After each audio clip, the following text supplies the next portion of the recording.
세월이 흐르며 우리는 깨닫게 됩니다. 함께하는 사람이 곧 우리의 운명이라는 것을요. 오늘 부처님의 지혜로 당신 곁의 인연을 돌아봅니다. 지금 바로 이 채널을 구독하고 당신의 마음을 치유할 여정에 함께하세요. 부처님께서 말씀하셨습니다. 좋은 벗을 가까이 하면 지혜가 생기고 나쁜 벗을 가까이 하면 번뇌가 일어난다. 이 말씀은 2500년이 지난 지금도 여전히 우리 가슴에 울립니다. 살면서 우리는 수많은 사람을 만나고 헤어집니다. 그중 어떤 이는 우리 마음에 평화를 심어주고 어떤 이는 우리 마음에 혼란을 가져옵니다. 부처님은 이를 맑은 물과 흐린 물에 비유하셨습니다. 맑은 물을 마시면 몸과 마음이 정화되지만 흐린 물을 마시면 몸과 마음이 병들어간다고 하셨습니다. 사람도 마찬가지입니다. 곁에 두어야 할 사람은 당신의 마음을 맑게 하는 이이고 멀리해야 할 사람은 당신의 마음을 흐리게 하는 이입니다. 그렇다면 어떤 사람이 마음을 맑게 하는 걸까요? 첫째, 진실한 사람입니다. 부처님께서는 진실은 1000가지 가르침보다 귀하다고 하셨습니다. 이 말씀의 무게를 헤아려 보셨나요? 1000가지 가르침보다 단 한마디 진실이 더 소중하다는 것. 그만큼 진실은 우리 삶에서 가장 귀한 보석입니다. 거짓 없이 당신을 대하는 사람, 당신의 장점을 진심으로 기뻐하는 사람, 당신의 잘못을 따뜻하게 일깨워주는 사람. 그런 이가 곁에 있다면 그것은 하늘이 내린 복입니다. 세상에는 두 종류의 친구가 있습니다. 당신이 듣고 싶은 말을 해주는 친구와 당신이 들어야 할 말을 해주는 친구. 전자는 당신을 기분 좋게 하지만 후자는 당신을 성장시킵니다. 부처님께서는 이렇게 말씀하셨습니다. 가머니설로 아첨하는 자는 적이요 직언으로 충고하는 자는 스승이다. 진실한 사람은 때로 당신을 불편하게 합니다. 당신이 보고 싶지 않은 당신의 모습을 보여주기 때문입니다. 하지만 그 불편함이야말로 성장의 씨앗입니다. 제가 아는 한 어르신의 이야기입니다. 70평생을 살아오시며 수많은 사람을 만나셨지만 진정으로 가까이 지낸 친구는 단 2분이었다고 하셨습니다. 젊은 시절에는 함께 어울리는 친구가 수십 명이었답니다. 술자리도 많고 모임도 잦았습니다. 하지만 세월이 흐르며 하나둘 멀어지더랍니다. 각자의 이익을 위해 다가왔던 이들은 이익이 사라지자 떠났고 좋을 때만 함께했던 이들은 어려울 때 보이지 않았습니다. 그런데 2분의 친구만은 달랐습니다. 그분들은 달콤한 말로 비위를 맞추는 이들이 아니었습니다. 오히려 때로는 귀에 거슬리는 충고도 서슴없이 하는 분들이었습니다. 사업이 잘 될 때는 너무 앞서가지 마라, 조심해라고 하셨고 힘들 때는 이럴 때일수록 중심을 잡아라고 하셨답니다. 처음에는 그 말들이 잔소리처럼 느껴지기도 했답니다. 하지만 세월이 지나고 보니 그 말들이 모두 옳았다는 것을 깨달았습니다. 그분들은 그 어르신이 성공했을 때도 우쭐대지 못하게 했고 실패했을 때도 포기하지 못하게 붙잡아 주었습니다. 기쁨도 슬픔도 함께 나누되 언제나 진실한 눈으로 바라봐 주었습니다. 하지만 그 말 속에는 항상 진심이 담겨 있었습니다. 날카로운 말이었지만 사랑이 있었고 엄한 충고였지만 배려가 있었습니다. 그래서 그 어르신은 눈시울을 붉히며 말씀하셨습니다.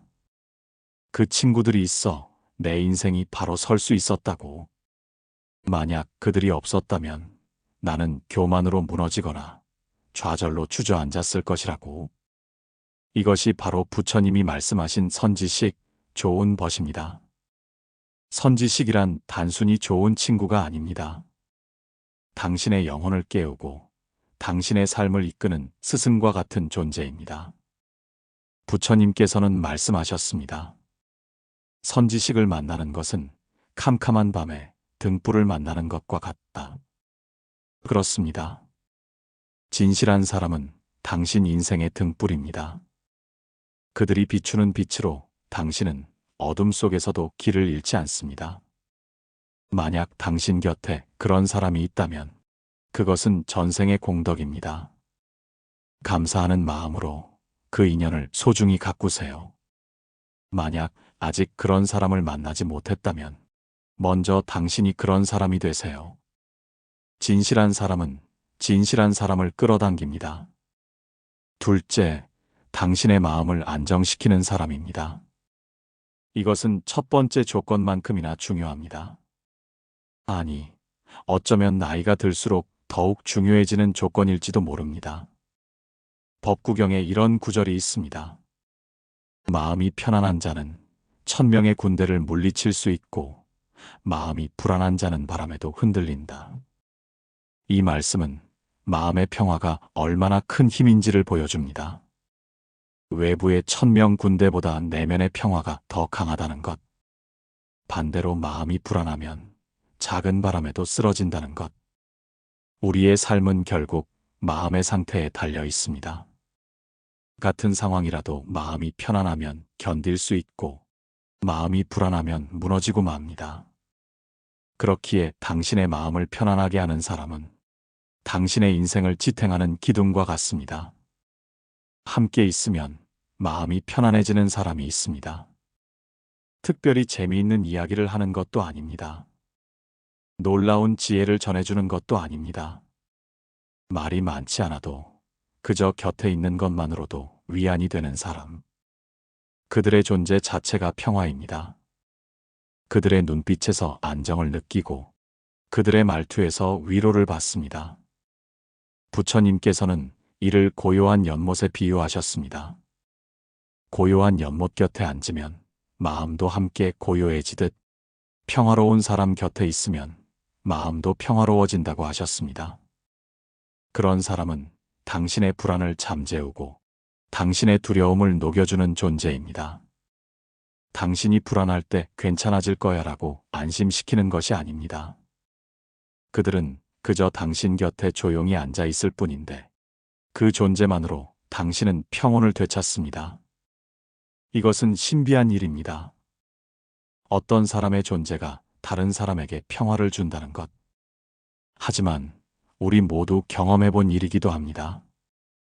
어느 날 한 제자가 부처님께 물었습니다.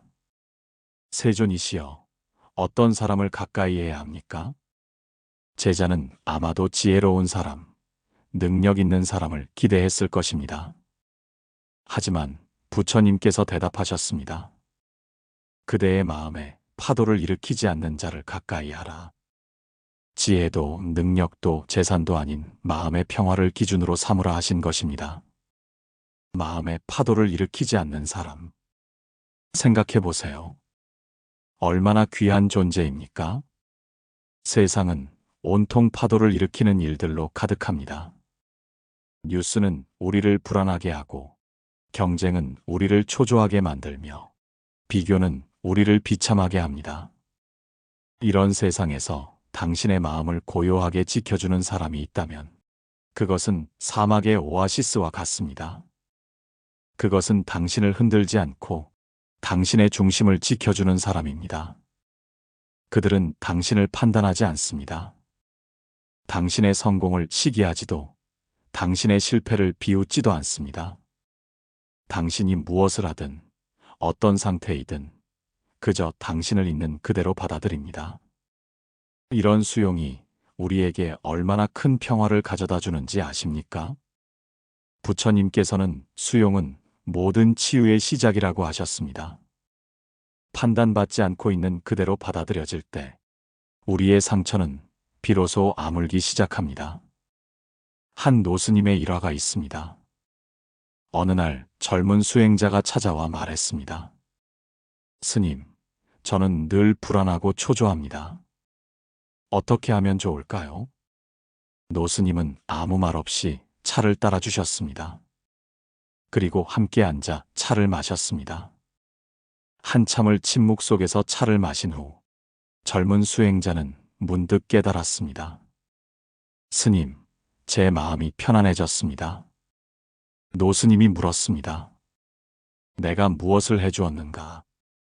젊은 수행자가 대답했습니다. 아무것도 하지 않으셨습니다. 하지만 그것이 전부였습니다. 이것이 바로 마음을 안정시키는 사람의 힘입니다. 특별한 것을 하지 않아도 그 존재 자체로 평화를 전합니다. 반대로 만날 때마다 마음이 요동치고 만나고 나면 며칠씩 마음이 불편한 사람이 있다면 그 사람은 당신에게 독이 되는 인연입니다. 그들은 늘 당신을 긴장시킵니다. 무슨 말을 할지, 어떤 행동을 할지 예측할 수 없어 불안합니다. 만나기 전부터 마음이 무거워지고 만나는 동안 신경이 곤두섭니다. 만나고 나면 며칠간 그 대화를 곱씹으며 괴로워합니다. 내가 왜 그런 말을 했을까? 저 사람은 왜 그렇게 말했을까? 나를 싫어하는 걸까? 이런 생각들이 머릿속을 떠나지 않습니다. 부처님께서는 이런 관계를 가시나무에 비유하셨습니다. 가까이 가면 찔리고 안고 있으면 온몸이 상처투성이가 된다고 하셨습니다. 나이가 들수록 우리는 깨닫습니다. 마음의 평화가 얼마나 소중한지를. 젊었을 때는 자극적인 관계도 견딜 수 있었습니다. 하지만 이제는 고요함이 필요합니다. 당신의 마음을 흔드는 사람보다 당신의 마음을 안정시키는 사람을 선택하세요. 그것이 당신 자신을 사랑하는 길입니다. 셋째, 함께 성장하는 사람입니다. 많은 이들이 나이가 들면 성장이 멈춘다고 생각합니다. 하지만 부처님께서는 그렇게 가르치지 않으셨습니다. 배움에는 끝이 없고 깨달음에는 나이가 없다고 하셨습니다. 우리는 죽는 순간까지 성장할 수 있습니다. 아니, 성장해야 합니다. 그것이 살아있다는 증거이기 때문입니다. 부처님께서 말씀하셨습니다. 지혜로운 자와 함께하면 지혜가 자라고 어리석은 자와 함께하면 어리석음이 깊어진다. 이 말씀은 단순한 비유가 아닙니다. 이것은 인간관계의 가장 깊은 진리입니다. 우리는 함께하는 사람을 닮아갑니다. 의식하든 의식하지 못하든 우리는 가까운 사람의 생각과 말과 행동을 흡수합니다. 마치 향각의 옆을 지나가면 향기가 옷에 배듯 함께하는 사람의 기운이 우리에게 스며듭니다. 지혜로운 사람과 함께하면 그들의 통찰이 당신에게 전해집니다. 그들이 세상을 바라보는 방식이 당신의 시야를 넓혀줍니다. 그들의 침착함이 당신을 안정시킵니다. 반대로 어리석은 사람과 함께하면 그들의 편견이 당신을 좁게 만듭니다. 그들의 불평이 당신을 부정적으로 만듭니다. 그들의 게으름이 당신의 의욕을 꺾습니다. 서로를 높이고 격려하며 함께 나은 사람이 되어가는 관계. 이것이 진정한 우정입니다. 부처님께서는 좋은 벗은 서로의 거울이라고 하셨습니다. 거울은 있는 그대로를 비춰주되 더 나은 모습을 보여줍니다. 함께 성장하는 사람은 당신의 장점을 발견하고 북돋아줍니다. 당신에게는 이런 재능이 있어요 라고 말해줍니다. 당신은 이런 면에서 정말 훌륭해요 라고 인정해줍니다. 동시에 당신의 성장을 응원합니다. 새로운 것을 배워보세요 라고 격려합니다. 당신이라면 할 수 있어요 라고 믿어줍니다. 그런 관계 속에서 우리는 진정한 성장을 이룹니다. 한 스님의 이야기가 있습니다. 60이 넘어서 산사에 들어가 수행을 시작하신 분이었습니다. 주변에서는 모두 말렸습니다. 이 나이에 무슨 수행이냐고. 이제 편히 쉬어야 할 때라고. 하지만 그 스님은 이렇게 대답하셨습니다. 나무는 봄에만 자라는 것이 아니라 가을에도 뿌리를 깊이 내립니다. 그분은 산사에서 비슷한 뜻을 가진 몇몇 어르신들을 만났습니다. 함께 경전을 읽고 함께 명상하며 함께 대화를 나눴습니다. 서로의 깨달음을 나누고 서로의 의문을 함께 고민하며 서로의 수행을 격려했습니다. 10년이 흐른 후 그분은 말씀하셨습니다. 내 인생에서 가장 성장한 시기가 바로 20년이었다고. 젊었을 때는 바깥으로만 자랐지만 이제는 안으로 깊어지고 있다고. 이것이 함께 성장하는 사람들이 만드는 기적입니다. 나이가 들수록 이런 인연이 더욱 소중해집니다. 젊었을 때는 많은 사람을 만나는 것이 중요했습니다. 인맥을 쌓고 네트워크를 넓히고 관계를 확장하는 것이 성공의 비결이었습니다. 하지만 이제는 다릅니다. 이제는 좋은 사람 몇 명과 깊이 교류하는 것이 더 의미 있습니다. 피상적인 수많은 관계보다 깊이 있는 몇몇 관계가 우리를 더 풍요롭게 합니다. 부처님께서는 깊은 샘물 하나가 얕은 웅덩이 100개보다 낫다고 하셨습니다. 양보다 질입니다. 이것은 나이 들어 깨닫게 되는 가장 중요한 지혜 중 하나입니다. 100명의 피상적인 아는 사람보다 1명의 진실한 벗이 더 귀합니다. 100번의 가벼운 대화보다 1번의 깊은 대화가 더 의미 있습니다. 100가지 표면적인 관심보다 1가지 진심 어린 이해가 더 소중합니다. 함께 나이 들어가며 서로를 이해하고 함께 배우고 성장하는 사람. 그런 사람을 만난다면 그것은 전생의 인연입니다. 어느 노인이 말했습니다. 나는 70이 넘어서야 진정한 친구를 만났다. 그 전까지는 함께 놀기만 하는 친구, 함께 일하기만 하는 동료뿐이었다. 하지만 이제는 함께 영혼을 나누는 벗이 생겼다. 함께 성장한다는 것은 함께 늙어간다는 뜻이 아닙니다. 함께 깊어진다는 뜻입니다. 함께 지혜로워진다는 뜻입니다. 함께 평화로워진다는 뜻입니다. 부처님께서는 이렇게 말씀하셨습니다. 홀로 깨달음에 이르는 것보다 함께 깨달음으로 나아가는 것이 더 아름답다. 그러니 당신도 그런 동반자를 찾으세요. 아니, 먼저 그런 동반자가 되어주세요. 누군가의 성장을 진심으로 기뻐하고 누군가의 배움을 함께 나누며 누군가의 깨달음을 축하해 주세요. 그러면 자연스럽게 당신에게도 그런 사람이 찾아올 것입니다. 부처님의 말씀처럼 같은 것끼리 모이기 때문입니다. 그렇다면 멀리해야 할 사람은 누구일까요? 부처님께서는 이렇게 가르치셨습니다. 4가지 종류의 사람을 벗으로 삼지 말라. 첫째, 달콤한 말로 이득을 취하는 사람입니다. 겉으로는 친절하고 다정하지만 속으로는 자신의 이익만을 계산하는 사람. 그들의 미소 뒤에는 언제나 계산기가 있습니다. 부처님은 이런 사람을 꿀을 바른 칼날에 비유하셨습니다. 달콤해 보이지만 결국 당신을 해치는 존재라는 뜻입니다. 둘째, 당신의 에너지를 빼앗는 사람입니다. 만날 때마다 불평과 원망만 늘어놓는 사람, 자신의 부정적인 감정을 당신에게 쏟아내는 사람. 그런 사람과 함께하면 당신의 생기도 함께 사라집니다. 마음은 거울과 같아서 함께하는 이의 그림자를 비춘다는 부처님 말씀처럼 부정적인 사람 곁에 있으면 당신도 모르게 부정적으로 변해갑니다. 셋째, 당신을 무시하고 깎아내리는 사람입니다. 표면적으로는 걱정하는 척하지만 실제로는 당신의 자존감을 무너뜨리는 말을 합니다. 내 나이에 그게 뭐가 되겠어?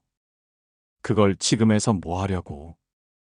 이런 말들은 독화살처럼 당신의 마음에 박힙니다. 부처님께서 말씀하셨습니다. 남의 빛을 가리려는 자는 결국 자신의 어둠 속에 갇힌다. 당신을 깎아내리는 사람은 사실 자기 내면의 불안을 드러내는 것뿐입니다.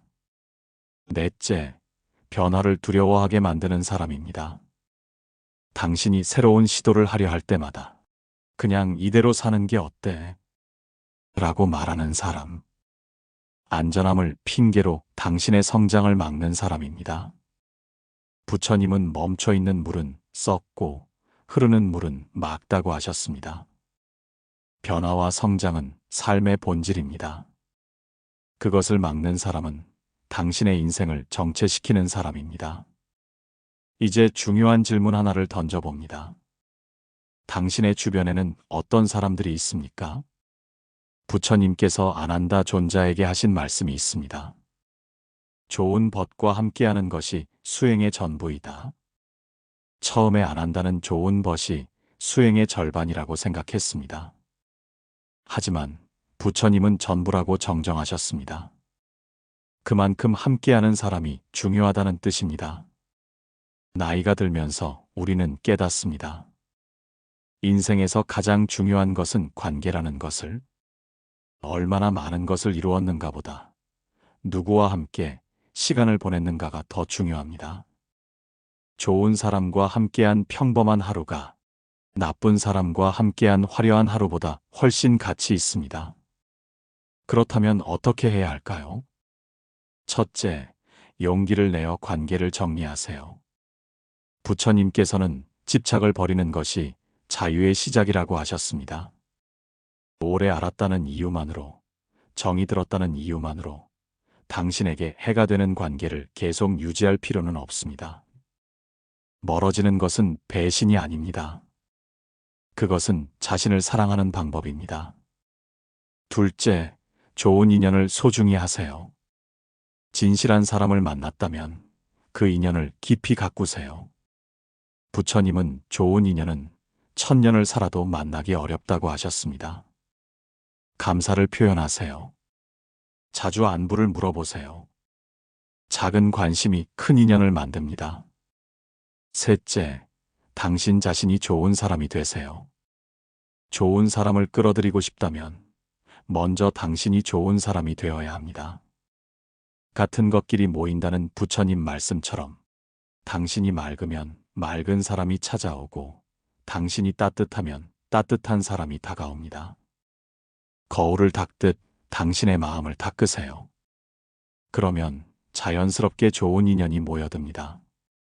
어느 날 한 노승이 젊은 수행자에게 물었습니다. 자네 주변에 어떤 사람들이 있는가? 젊은 수행자가 대답했습니다. 좋은 사람도 있고 나쁜 사람도 있습니다. 노승이 다시 물었습니다. 그렇다면 자네는 누구와 함께 있는가? 젊은 수행자는 한참을 생각하다 깨달았습니다. 선택은 언제나 자신에게 있다는 것을요. 우리는 모든 사람을 변화시킬 수 없습니다. 하지만 누구와 함께 할지는 선택할 수 있습니다. 부처님께서 마지막으로 남기신 말씀 중 하나가 있습니다. 자신을 등불로 삼고 진리를 등불로 삼으라. 당신 자신이 중심이 되세요. 타인의 평가나 기대에 흔들리지 마세요. 당신의 내면에서 나오는 목소리를 믿으세요. 그리고 그 빛이 밝을 때 당신 곁에는 자연스럽게 빛나는 사람들이 모여들 것입니다. 인생의 후반부로 갈수록 우리는 더 지혜로워져야 합니다. 누구와 시간을 보낼지, 누구에게 마음을 열지, 누구를 정중히 멀리할지, 이 모든 것이 지혜입니다. 숲속의 나무들은 서로를 보며 자랍니다. 비뚤어진 나무 옆에서는 비뚤어지고 곧은 나무 옆에서는 곧게 자랍니다. 사람도 마찬가지입니다. 우리는 함께하는 사람을 닮아갑니다. 부처님께서 말씀하셨습니다. 현명한 자는 벗을 가려 사귀고 어리석은 자는 아무나 가까이 한다. 이제 당신의 주변을 돌아보세요. 누가 당신의 마음을 맑게 하고 누가 당신의 마음을 흐리게 합니까? 이 질문에 정직하게 답하는 것, 그것이 지혜로운 삶의 시작입니다. 어떤 이는 묻습니다. 관계를 정리하면 외로워지지 않을까요? 부처님께서는 이렇게 답하셨을 것입니다. 나쁜 인연으로 가득 찬 삶이 진정한 외로움이다. 진실한 한 사람과의 깊은 교류가 100명의 피상적인 관계보다 당신을 더 풍요롭게 합니다. 질보다 양입니다. 깊이가 넓이를 이깁니다. 그리고 기억하세요. 가장 중요한 관계는 당신 자신과의 관계입니다. 부처님은 자신을 사랑하는 법을 아는 자만이 남을 진정으로 사랑할 수 있다고 하셨습니다. 당신 자신을 소중히 여기세요. 당신의 마음을 아끼고 보호하세요. 당신의 평화를 해치는 것들로부터 물러서세요. 이것은 이기심이 아닙니다. 이것은 자기 존중입니다. 당신이 당신을 돌보지 않으면 누가 당신을 돌보겠습니까? 오늘 이 시간 당신에게 이 말을 전합니다. 당신은 좋은 사람들과 함께할 자격이 있습니다. 당신은 진실한 사랑을 받을 자격이 있습니다. 당신은 평화로운 관계를 누릴 자격이 있습니다. 나이가 들었다고, 시간이 많이 흘렀다고 변화를 포기할 필요는 없습니다. 오히려 지금이 정리할 때입니다. 인생의 남은 시간을 누구와 함께 할지, 어떤 에너지로 채울지 진지하게 선택할 때입니다. 부처님께서는 천리길도 한 걸음부터라고 하셨습니다. 오늘부터 작은 실천을 시작하세요. 당신에게 해가 되는 사람과의 연락을 줄여보세요. 당신에게 힘이 되는 사람에게 감사를 표현하세요. 당신 자신에게 더 친절해지세요. 이런 작은 변화들이 모여 당신의 삶 전체를 바꿀 것입니다. 법구경의 한 구절로 이 이야기를 마무리하려 합니다. 좋은 벗을 가까이 하는 것은 빗속을 걷는 것과 같다. 소리는 나지 않지만 어느새 옷이 젖어 있다. 좋은 사람과 함께하면 당신도 모르는 사이에 좋은 사람이 됩니다. 그들의 평화가 당신에게 스며들고 그들의 지혜가 당신 안에 자리 잡습니다. 이것이 바로 부처님께서 말씀하신 선지식의 힘입니다. 여러분, 오늘 이 시간이 당신에게 작은 울림이 되길 바랍니다. 당신의 곁을 돌아보고 당신의 마음을 살피고 당신의 인연을 가꾸는 계기가 되길 바랍니다. 부처님의 가르침은 2500년이 지난 지금도 살아 숨쉽니다. 그 이유는 단 하나입니다. 그것이 진리이기 때문입니다. 곁에 두어야 할 사람은 당신의 마음을 맑게 하는 이입니다.